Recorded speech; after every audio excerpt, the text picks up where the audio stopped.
Behold! 4 new Warframe augments. Here are my first impressions. Gara got Spectrosiphon, an augment for her Spectra Rage, which is that mirror carousel ability that isn't very good on its own.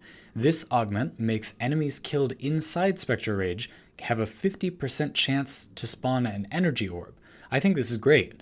A good reason to use the ability, and a way for Gara to spam with impunity and then restock with lots of energy orbs. Seems to me like this fits Shattered Lash play pretty well, since you can sweep through the clustered enemies and then just keep sweeping. But what you're looking at is my Overshield based Gara that builds up Shattered Glass inside Splinter Storm while maintaining effective health with the Raktadark Dagger's Overshield Lifesteal effect, using a specialized build, otherwise you won't get enough status effects. With Adaptation and Splinter Storm, this puts you at 99% damage reduction with 1,500 total shield capacity, including overshields, and the only problem is that you need to keep casting Mass Vitrify to refresh your glass shards and then shatter that wall to build up more damage. So more energy is really awesome here. Again, I also think this will fit Shattered Lash players well for lots of casting. Primed Flow also becomes pretty interesting in situations where you can generate a huge amount of energy orbs, just a big surplus of them. You don't usually gain energy from Primed Flow, which is how I often see people using it, because it doesn't change your costs or income, it just increases the size of your energy wallet, if you will. But if there's a giant pile of cash, that is energy, on the ground, you want a big wallet, because then you can spend while having plenty of savings. I might even consider quick thinking in this build, just because I have a huge energy pool and a way to quickly restore it, but in this current form, it's really unnecessary. With full overshields, I have 150,000 effective health. Just gonna throw it out, and we have this huge area, and we can shoot enemies that are in it, and they will frequently drop us energy orbs. We're getting really unlucky. There's an energy orb. There's an energy, 2 energy orbs. Okay, so it's independent of their normal chance. It's not just increasing your chance to get the one that they already might have dropped. Okay, nice. Moving on, Inaros got Desiccation Z'curse, which gives you a chance to create a sand shadow when you kill an enemy blinded by your pocket sand with a finisher.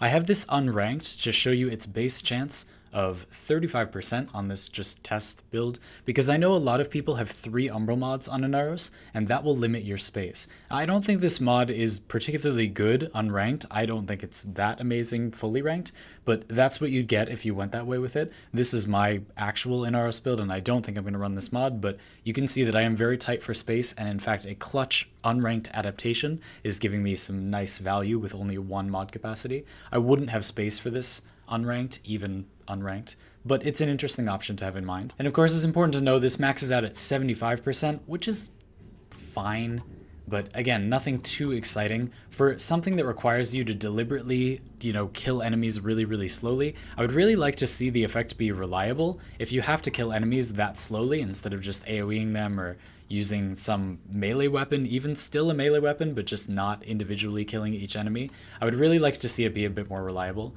But you can see, you get some dudes. If this mod didn't require you to kill the pocket sanded enemies with finishers to get the sand shadows, it would be ridiculously spicy. But as it stands, I feel like having some minions is nice. I don't know, it doesn't do it for me, but it's a cool idea to give Inaros another direction to go in. Inaros certainly doesn't need more just simply strong augments. I don't know why we even got Negation Swarm in the first place. On to Khora, who is in the Fashion Frame Workshop, so you'll have to forgive me, but got a pretty unique effect from her augment. This lets Venari die instead of her, but then Venari stays dead longer than usual, and you can kill enemies to bring Venari back faster.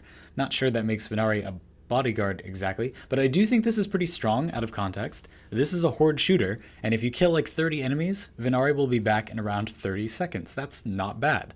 Khora has the tools to kill groups of enemies quickly, so this seems sound. It doesn't really fit the build I currently have, though, and I feel like quite a few people will be in this situation where Khora was definitely looking to be a bit tanky, have some hardiness, take advantage of that heal that Venari can provide, and just generally her armor and reasonable health and stuff. So a lot of people are going to have a build that is needlessly, in light of this augment, really tanky, and that's maybe a bit of a shame. So I don't know if I'm going to be using this augment, not because I don't think it's good, but just because I'm doing something totally different with Khora. Here you can see a really basic bruiser build focused on range and efficiency to pull enemies together for my Prisma Angstrom gas proc shots and kill them in a group really quickly. Now that actually would be pretty good with Venari Bodyguard, but I don't really feel like there's a need to have all that tankiness if that's what we're planning to do. So if you do go for it, I would recommend, and I think it would be more fun, to ditch all or most of the survivability and build a huge glass cannon setup, maybe with accumulating Whipclaw in there, just doing a ton of damage and spamming stuff out, and not worrying about survivability at all. And then the idea is to just tide yourself over for when Venari Bodyguard comes back up. You probably use Rolling Guard, probably a fully ranked one, in a build like that. You'll have plenty of space. That could be fun. Would be a very, very different build from this. Again, this is just not really what I'm doing with Khora, but you're taking advantage of getting a hard revive by giving yourself the tools to tide yourself over until Venari comes back.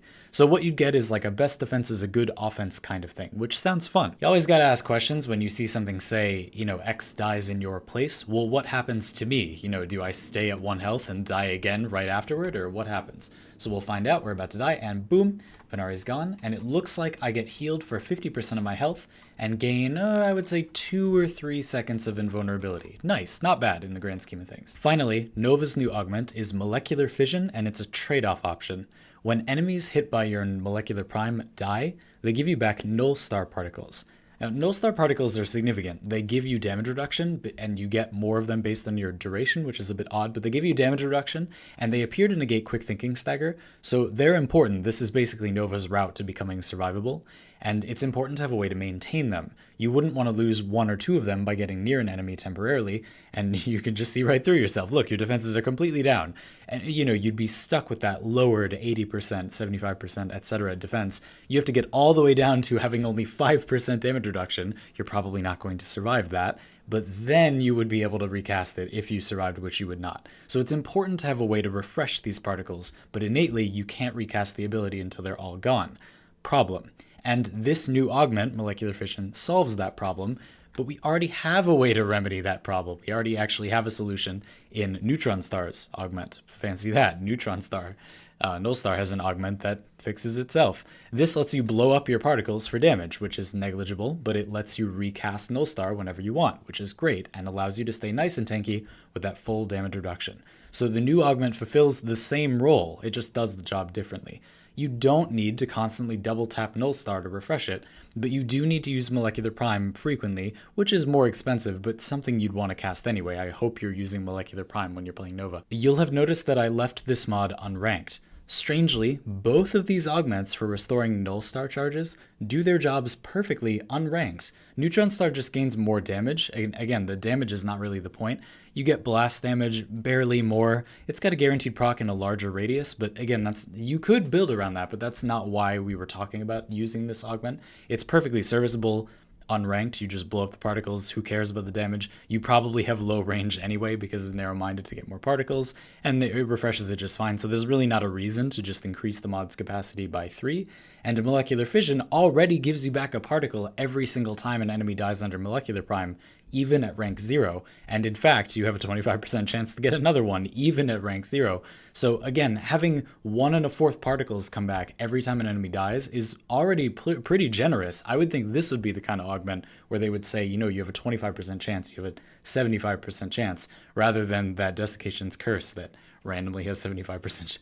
Anyway, the point is, this is already pretty generous. Now, this one does get better if you rank it up, unlike Neutron Star, which doesn't do that job any better if you rank it up.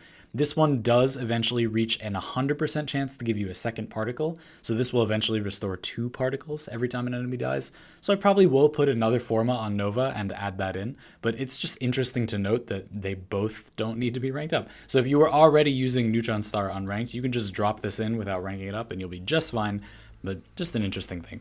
One other thing I like about this so far is that you end up getting a steady supply of particles back over time after casting Molecular Prime. So even though you don't get any back right away, you sustain them better. As long as you're around enemies and those enemies are dying, sometimes, you're going to get a steady stream of them back. Initially, it feels better to just blow Neutron Star and get your particles back whenever you want to refresh them.